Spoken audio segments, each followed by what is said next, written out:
Deep in the shadowed heart of Georgia, far from the blinding lights of its bustling cities, lies a quiet, unassuming town, Summerville. Its name, innocent as it may seem, belies the secrets it holds. With each passing season, this small town is enveloped by a stillness so thick it suffocates the unwary. The streets, dappled by sunlight filtering through ancient trees, seem peaceful enough during the day, but as night falls, shadows stretch longer, and the thick woods that cradle Summerville whisper secrets to those who are brave enough to listen. Nestled in the foothills of the Appalachian Mountains, Summerville is the kind of place where time forgets to move. The air clings to you here, humid, heavy, and filled with the faint scent of decaying leaves.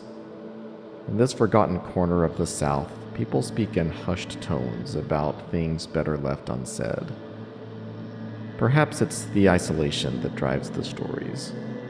Perhaps it's the land itself, old and unyielding, holding the weight of generations, memories buried deep beneath the soil.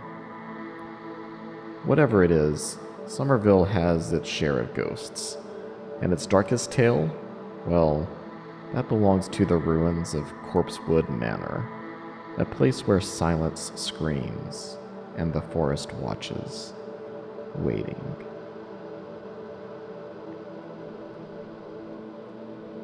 Welcome to Small Town Legends, where the shadows of forgotten places come alive, and the secrets hidden in sleepy towns are whispered once more.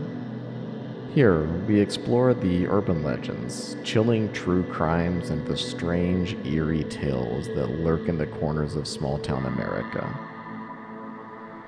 I'm your host, Adam, and tonight we're venturing deep into the heart of Summerville, Georgia, a town haunted by one of the most bizarre and gruesome tales in Southern history, a story of seclusion, mystery, and murder, forever entwined with the name Corpsewood Manor. Prepare yourself, because some stories never rest.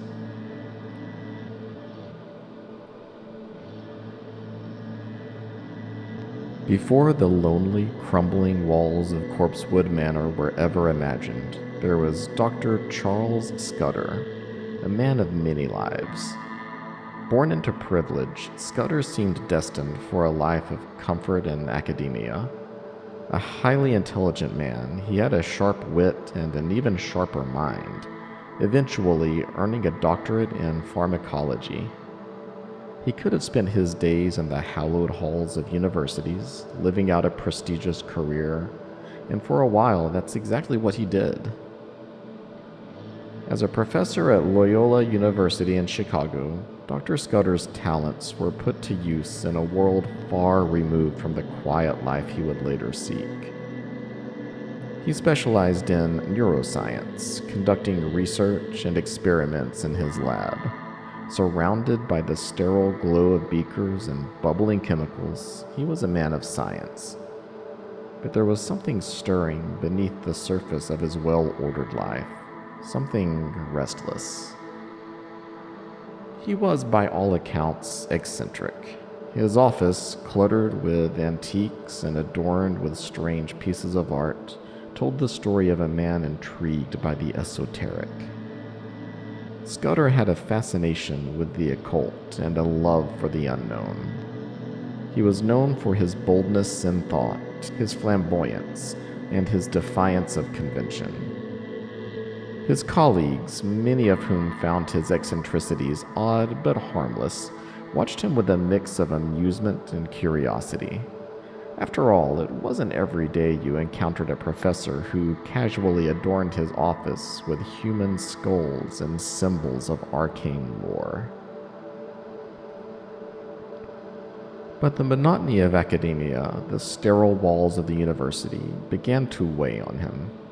He grew tired of the bureaucracies of higher education and the expectations and responsibilities that came along with it. His heart, it seemed, longed for something simpler, something darker. And then there was Joseph Odom. Odom was Scudder's partner in life, a man as quiet as Scudder was flamboyant. Where Scudder embraced the mysterious, Odom preferred the simple comforts of home, gardening, tending to their animals, living a life away from prying eyes. Theirs was a partnership built on love, companionship, and a mutual desire for solitude. The two had been together for years, their relationship quietly defiant in an era when such things were kept behind closed doors. Together, they dreamed of a place far from society's judgmental gaze, a sanctuary where they could live according to their own rules. In 1976, Scudder decided it was time to leave it all behind. The lab, the academic world, the noise of the city. He resigned from Loyola, packed up his life, and with Odom by his side, set his sights on the wilds of northern Georgia. They weren't running from anything in particular, rather they were running to something, a life free from convention, where they could build a kingdom of their own making. They purchased 40 acres of remote land deep in the Chattahoochee National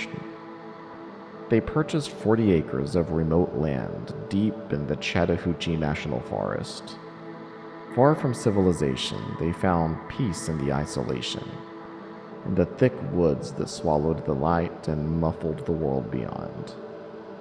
There, amid the towering trees and tangled undergrowth, Scudder and Odom began to build their sanctuary, Corpsewood Manor.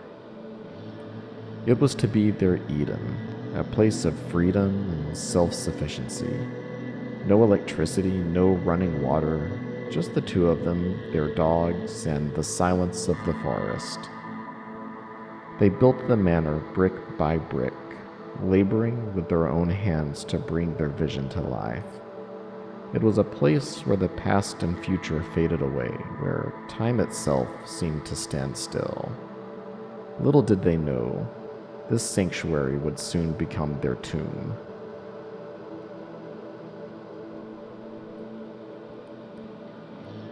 Corpsewood Manor was unlike anything the people of Summerville had ever seen. It wasn't grand or imposing, not in the way you'd imagine a mansion of mystery to be. In fact, it was simple, almost too simple. No electricity, no plumbing, just 4 walls, a roof, and the towering forest that loomed over it like a silent sentinel. Scudder and Odom built it by hand, 2 stories tall, made of bricks they hauled themselves. The upper floor, their living quarters, was modest but comfortable. The downstairs, however, was a different story altogether. That space was reserved for their oddities and collections, the symbols of Scudder's strange fascinations. The occult, ancient texts, and bizarre artwork lined the walls. Outside, they tended a small garden and cared for their chickens and geese, living as much off the land as possible. They called it their castle in the clouds, though to the outside world it seemed more like a haunted house tucked deep within the wilderness. But it wasn't the house itself that stirred rumors in Summerville. It was the men who lived inside it. At first, they were simply a curiosity, 2 strangers moving into the woods with no desire to blend into the tight-knit community. Locals would catch glimpses of Scudder with his long, white hair, his regal bearing, dressed more like an eccentric aristocrat than a man living off the land. Odom, quieter and more reserved, rarely ventured into town. The locals began to whisper. There were stories of wild parties, nights where guests would disappear into the manor, not to be seen until the sun rose. Some claimed strange chants echoed through the woods, though no one could ever prove it.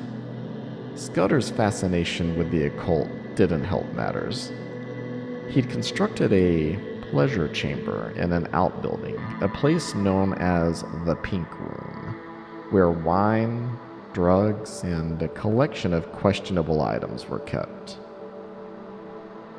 People began to call Corpsewood Manor a devil house, and Scudder and Odom, well, something worse. Still, those who actually met them said they were kind, even generous, with no interest in harming anyone. But in small towns, whispers grow louder, and rumors take root. And as those whispers grew, the shadow over Corpsewood Manor deepened. For years, Scudder and Odom lived peacefully in their self-made sanctuary. They enjoyed their solitude, welcomed the occasional guest, and seemed content in their remote world. But what they didn't know was that shadows had begun to creep toward them. Shadows not from the forest, but from the very people who had once been their guests. It all began with Avery Brock. Brock was a local, a troubled young man in his early 20s, drifting through life without direction. He had heard the stories about Corpsewood Manor, about the strange men who lived there, and the whispered tales of debauchery and devilry. To Brock, it seemed like an opportunity. Scudder and Odom didn't live like other people, isolated, eccentric, and rumored to be wealthy. He figured they might have valuables hidden away, just waiting to be taken by someone willing to go after them. One day, Brock, looking for some easy money, struck up a friendship with Dr. Scudder. He visited Corpsewood Manor a few times, partaking in the wine and drugs that Scudder offered in his pink room. But as Brock sat in the quiet decadence of the manor, surrounded by its strange symbols and eerie atmosphere, his mind began to stir with darker thoughts. The idea of robbing Scudder and Odom took root, growing like a festering wound until he could no longer shake it. But Brock wasn't bold enough to act on his own. He confided in his friend, Tony West.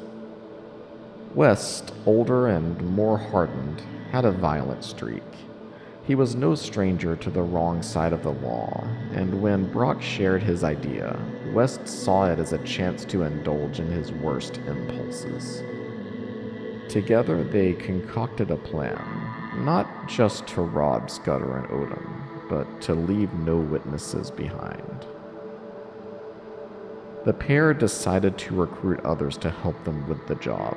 That's where Joey Wells and Teresa Hudgens come in, two teenagers who, according to some accounts, were simply in the wrong place at the wrong time.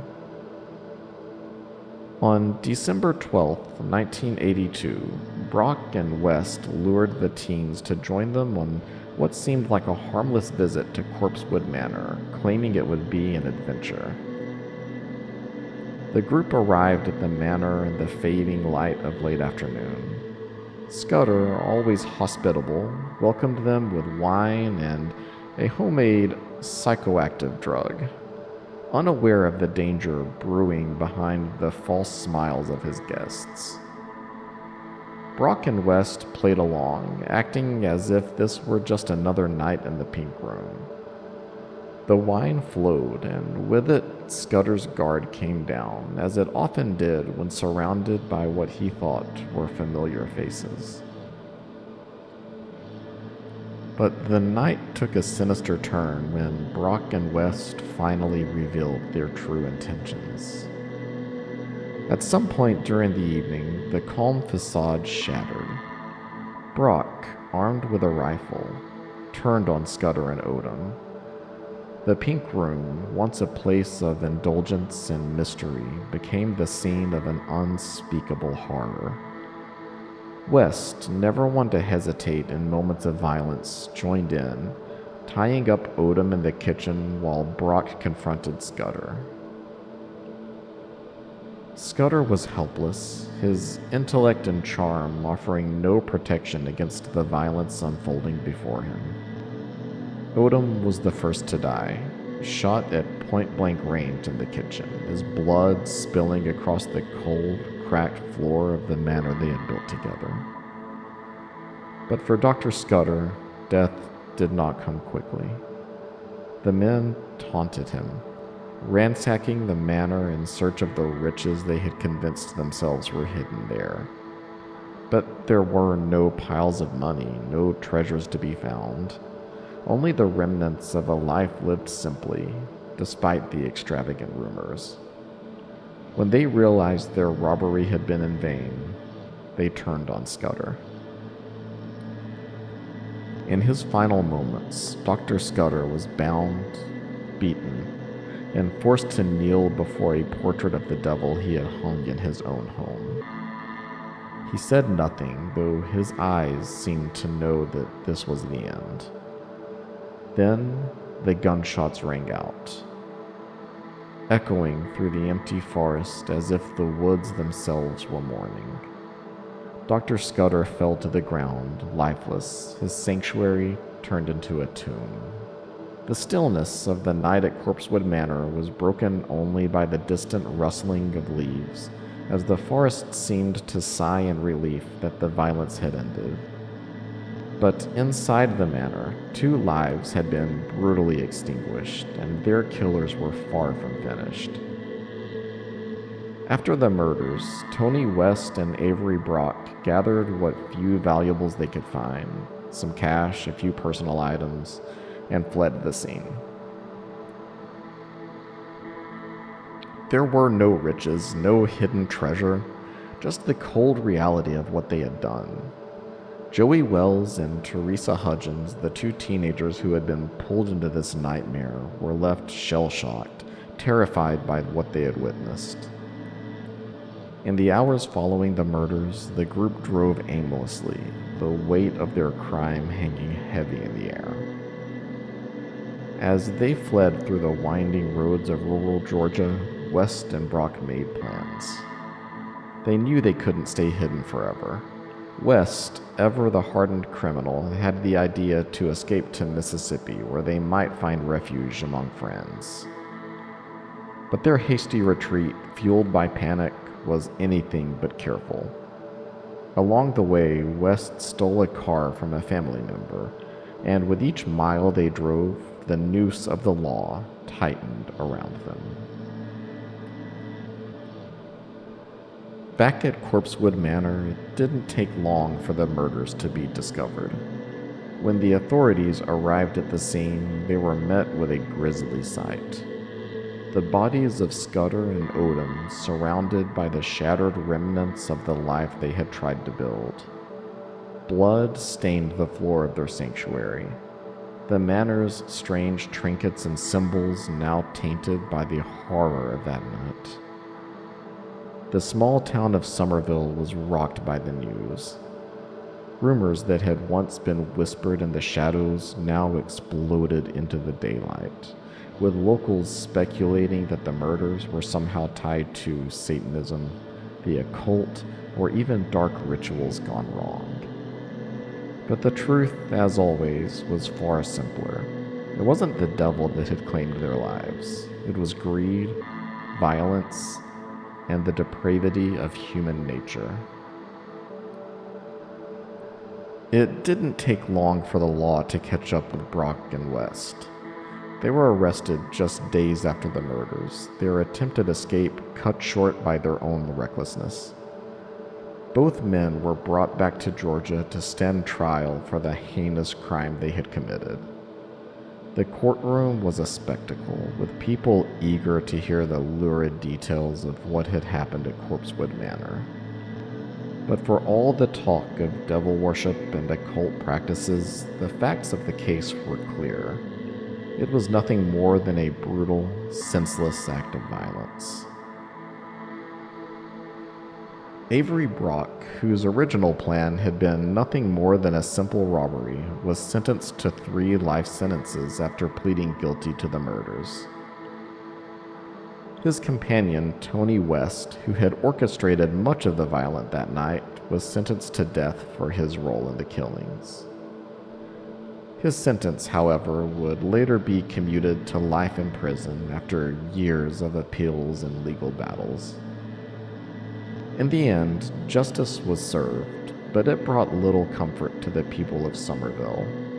The town had changed, darkened by the events at Corpsewood Manor. And though the killers were behind bars, the legend of that night lived on. The ruins of the manor still stand, abandoned and overgrown, a silent monument to the tragedy that unfolded there. And the ghosts of Scudder and Odom? Some say their spirits still linger in those woods, watching over the place they once called home.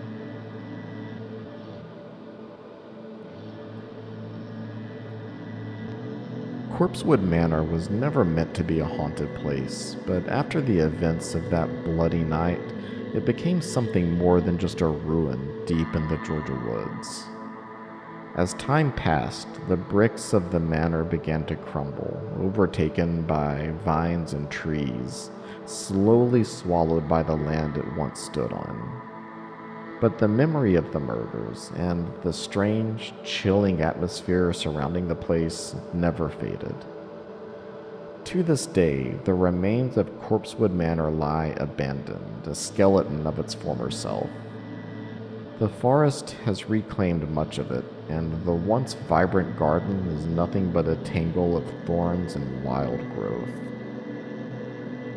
The Pink Room, where so many strange nights unfolded, is now little more than a pile of rubble. But while the house itself may be in ruins, the whispers of the supernatural have only grown louder.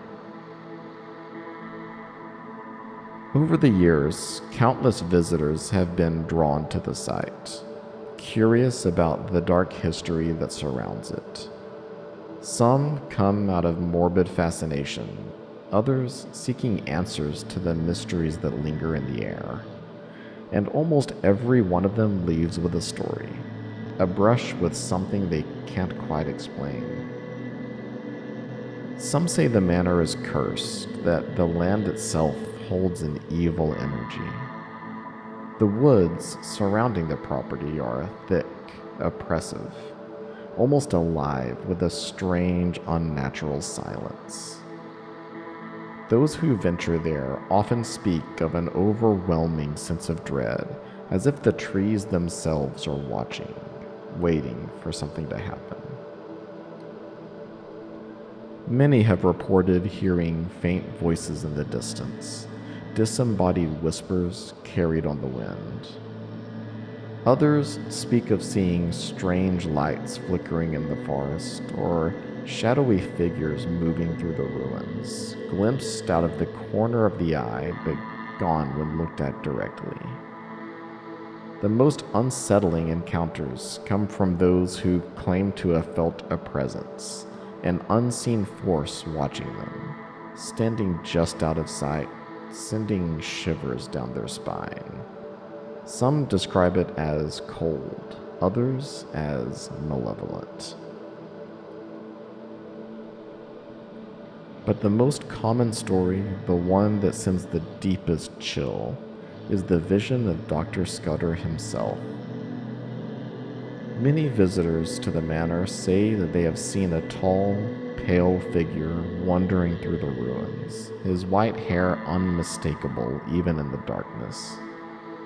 He doesn't speak, doesn't acknowledge them, he simply drifts through the broken walls, his presence more of a feeling than a sight. Some say he's searching for something he lost, while others believe he's trapped there, bound to the place by the violence of his death. There are those who claim that if you stand in the ruins of the Pink Room at night, you can hear the faint echo of distant laughter, as though the revelry from long ago still lingers in the air. The scent of roses, they say, sometimes drifts through the air, even though the garden is long gone. For some, the ruins of Corpsewood Manor are a place of pilgrimage, a monument to the eccentric lives of Scudder and Odom, and the violent tragedy that ended them. For others, it's a place of fear, haunted by the restless spirits of the past. But no matter what brings them there, no one leaves without feeling the weight of the place, the darkness that still hangs over it like a heavy, suffocating cloud. Corpsewood Manor has become more than just the scene of a horrific crime. It has become a legend, a place where the line between the living and the dead blurs, where the past refuses to stay buried. And for those brave enough to venture there, it offers a chilling reminder that some stories never truly end. They simply wait in the shadows for someone to listen.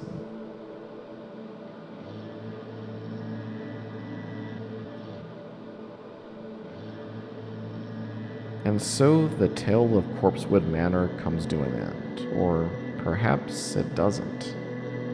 The tragedy that unfolded in those woods still lingers like a ghostly echo of the past, carried on the wind through the broken walls of the manor. The blood that was spilled there has long since dried, but the weight of that night, of the violence, the whispers, and the darkness that followed, has left a mark on the land.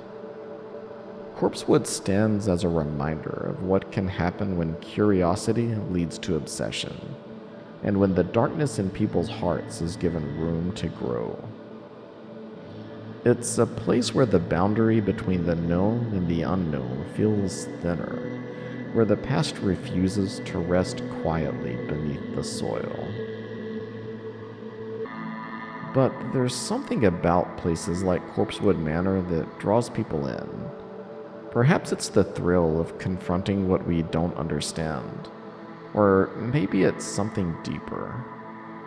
Maybe it's the fear that stories like these, stories of violence, of greed, of tragedy, could happen anywhere, even in a small, quiet town like Summerville, even in the dark corners of the places we call home. As you turn off the lights tonight, as you step into the stillness of your own home, remember this: some places hold on to their ghosts, and sometimes those ghosts are still watching, waiting for someone to listen. Sleep well if you can, but be careful, because in the quietest places, the shadows sometimes stretch just a little too far.